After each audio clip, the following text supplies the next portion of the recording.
শিরোপার লড়াইয়ে আবারও মাঠে নামতে পারে আর্জেন্টিনা বনাম স্পেন। বর্তমান বিশ্ব চ্যাম্পিয়ন ও রানার্স আপ দলের মধ্যে হতে পারে আরও একটি ট্রফির লড়াই।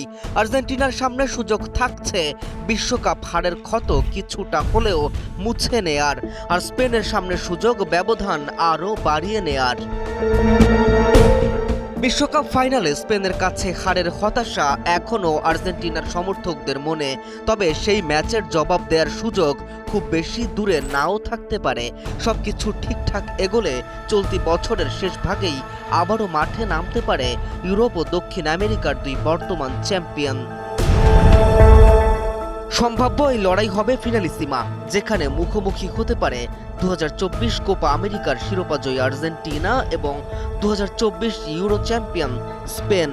আগে পরিকল্পনা ছিল ম্যাচটি 27 মার্চ কাতারের লুসাইল স্টেডিয়ামে আয়োজনের, কিন্তু মধ্যপ্রাচ্যের নিরাপত্তা পরিস্থিতির অবনতির কারণে সে পরিকল্পনা বাস্তবায়ন হয়নি। এরপর নতুন ভেন্যু নির্ধারণ নিয়েও ঐক্যমতে পৌঁছানো যায়নি। স্পেন চেয়েছিল মাদ্রিদের সান্তিয়াগো বার্নাব্যু, আর আর্জেন্টিনা আগ্রহ দেখিয়েছিল বুয়েন্স আইরেসের মনুমেন্টাল স্টেডিয়ামে।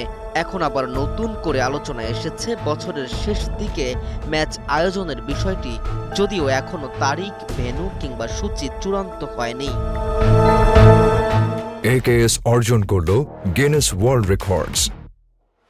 AKS সংশ্লিষ্ট সব পক্ষের সম্মতির পরেই আনুষ্ঠানিক ঘোষণা আসবে, তবে সম্ভাব্য সময় হিসেবে 9 থেকে 17 নভেম্বর ফিফা আন্তর্জাতিক উইন্ডোকে বিবেচনায় রাখা হচ্ছে। ফলে ফুটবল প্রেমীরা হয়তো খুব শীঘ্রই এই বহুল প্রতীক্ষিত দ্বৈরথ আবারও উপভোগ করার সুযোগ পাবেন। কেম রাফিন, নিউজ 24।